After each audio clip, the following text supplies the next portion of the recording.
Well, thanks, Brian. Thanks for being with us again. Oh, it's my joy. I love doing this. This is great work that you guys are doing. You're making a Thank you. difference in the future and in the present. So I'm delighted to be a part of it. Thank you. Thank you. Brian, we first wanted to start with it's a very big question, and sometimes it seems obvious, but a lot of the times it's not. And I know, I mean, just your signature on your email is husband, father, speaker, author. And there is an order that this goes in, regardless of how whatever your definition of success is, but regardless of your business life, how successful you are, if you're all over the world, there is an order. And being present has a big part of that order, because a lot of the times, as you say, and I'll take it right from you, we hurt the ones we love the most. And a lot of the times we might think we're present, but we're really not, because that's the habit, that's the paradigm we've gotten ourselves into. So how important is being present with your spouse and your children? Well, to me, Dan, I think it's the most important. I call it the secret behind the secret. My book is called Beyond Success: The 15 Secrets to Effective Leadership in Life. Well, the secret behind all 15 secrets is being fully present. Now, first, I want to make sure everybody has a clear working definition of what that means. And when you're fully present, it means that 100% of your mind, body, and spirit is with the person you're with where they are now. And I'll say it again. When you're fully present, 100% of your mind, body, and spirit is with the person you're with where they are now. Now, the first question you got to ask yourself, if you want to snap out, you want to wake up, and you want to really revitalize your relationships in your life and make your family closer than ever, is how many of those times have you been with somebody where you know their body's present, but the rest of them is definitely in a different county? And then how many times has it been you, the person who's been in that different county? Hundreds. I often ask people this question: who are the people in our lives who we tend to forget to thank the most? It's the ones we're closest to. Why? What do? We take them for granted. It's kind of like, I told you at 99 I love you. What do you want? Mush? What's the deal? All right. So we tend to take those people that are closest to us for granted. The most powerful way that we can stop that, we can break that paradigm, we can break that habit, is to immediately become more cognizant, more committed to being fully present. Because we have one job in life, Dan, and more than to anyone else, I believe it's our ultimate job with our family. And that is, our job is to help the people we love know that they are significant, to know that Yes. they're important, to know that they matter, to know that they count. And whenever we're not fully present with someone, whenever our body's here but our mind's somewhere else, we are absolutely communicating louder than at the top of our lungs to those people we love the most. We're saying, through our lack of presence, you're not that important. You can't fake it. You know immediately when somebody's fully present, and you know when they're not. And whenever they're not fully present, it says to them, I guess I'm just not that significant. When people know they're significant, when you give them that energy by giving them the ultimate gift called the present, what happens is they absolutely know at a core level that in that moment, in that connection, they matter, they count, they're important, they're significant. How important is it? Well, it's really, I think it's my life's work. My goal in life is, probably never heard anybody, when asked, what's your goal in life, respond this way. My goal in life is to be fully present in every precious every precious window of opportunity. Because only when I'm present can I really communicate to people fully how important they are. Only when I'm fully present can I make myself be completely connected to another human being. Years ago, just to give you a sense of how deep it can be. Yeah, absolutely. Years ago, I was at the beginning of my speaking career, and it was taken off really well. I was writing a book. I was consulting for a direct sales company, and in the 2 years that I consulted for them, they went from 11,000 distributors to 365,000 distributors. And Wow. it was a crazy time. And during that time, I had put together a small group, and we were doing tons of work for this company. I mean, we were really engaged in everything that was going on in this frantically growing time. Well, you got to understand, at this point in my life, Dan, my family and I had moved to the country, to Montana, in order to be present. That's why I left. But every morning I would wake up, and because I was dealing with all these different time zones, I'd get up at about 4:15 in the morning. I would be in my office all day from 4:30 by the time I got it, just took me a minute to throw my clothes on, grab a quick bite. 4:30, I'd be until about 6:30 at night. And I was there to be present with my kids. Hardly even saw them. Even though I was working in my home, that doesn't matter. Proximity doesn't matter. It's presence that matters. Well, one commitment, that was every night, my commitment to be fully present with my kids, was that I was going to tuck them in. My daughters were 8 and 3 at the time. Read them a story. Brian, sorry, I'm sorry to interrupt you. We just, I lost you just before you said tuck your daughters in. So you were talking about proximity, and you said that the proximity of where you are isn't relevant. It's actually your presence. Can you start from there? Because I guess Skype had just lost you there for a second. Okay. And you hear me loud and clear now? Yep, we're good now. Okay. See, proximity doesn't matter. Presence matters. And so every night I had a commitment. My commitment was I was going to tuck my daughters into bed. They were 8 and 3 at the time. I was going to read them a story, cuddle with them, just have that present time, that time to let them know how loved they are, how important they are, how special they are.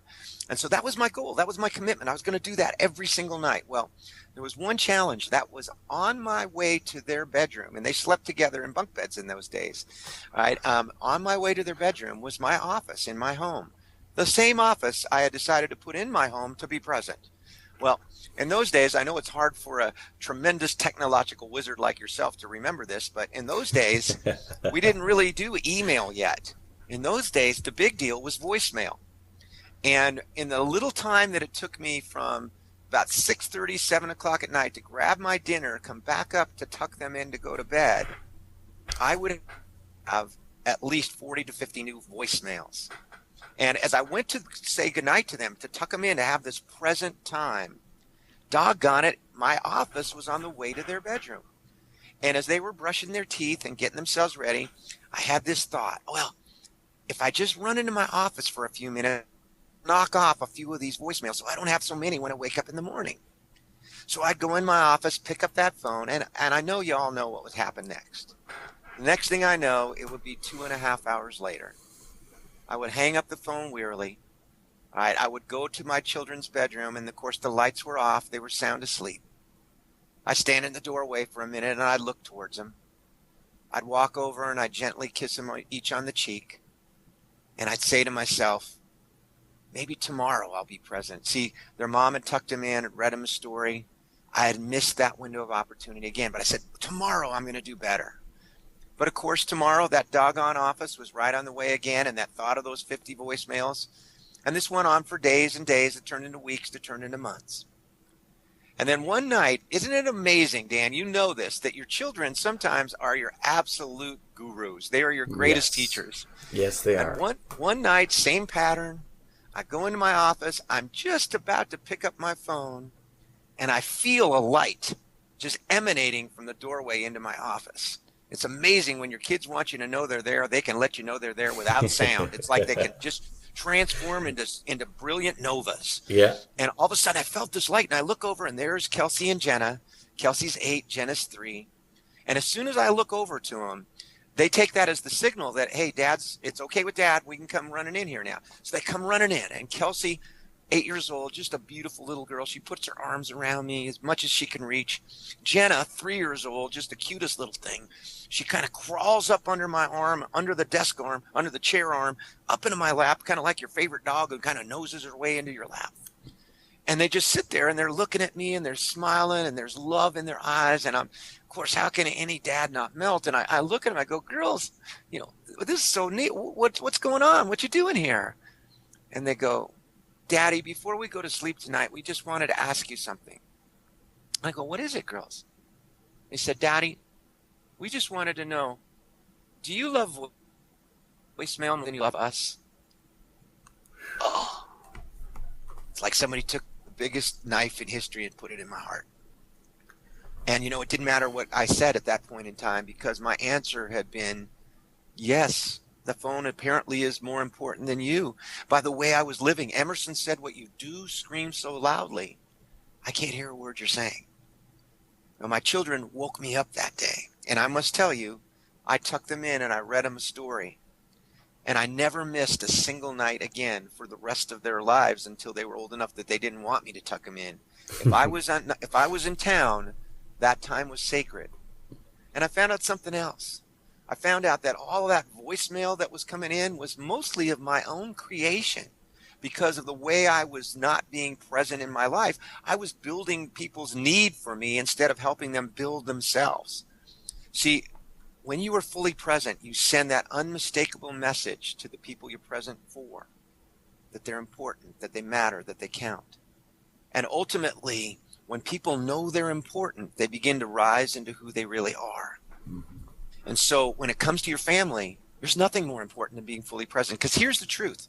Presence is also the secret to balance.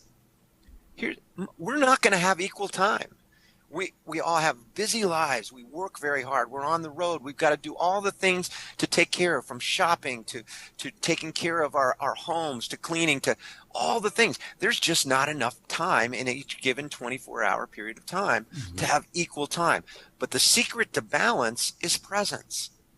Because 5 minutes of being fully present with someone is worth 5 years of faking it. See, in those precious moments I was now absolutely committed to be present with my kids, I said more to them than in all that time I was faking it. So how important is it? It is the ultimate secret to building people, especially your family members, especially your spouse and your kids, your dearest friends, because more than anything else, you want them to know that they matter, that they count, that they're important, and that they're significant.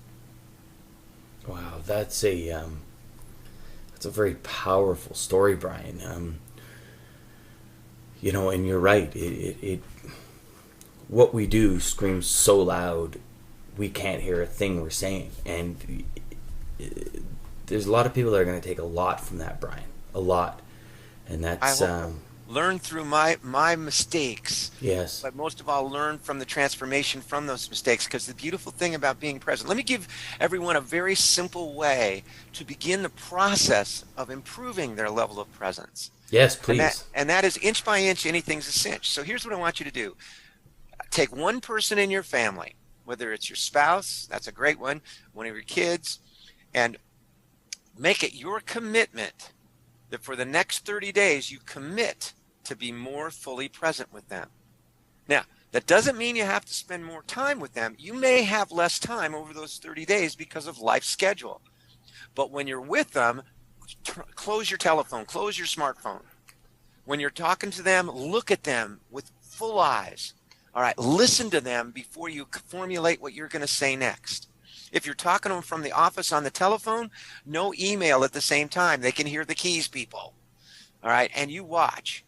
As you make that commitment to be more fully present with that person, after a couple days, something magical is going to happen. They're going to look at you and say, there's something really different lately. I don't know what it is, but I sure like it. Have you lost weight? You're looking good. Your hair color different? They're going to say, wow.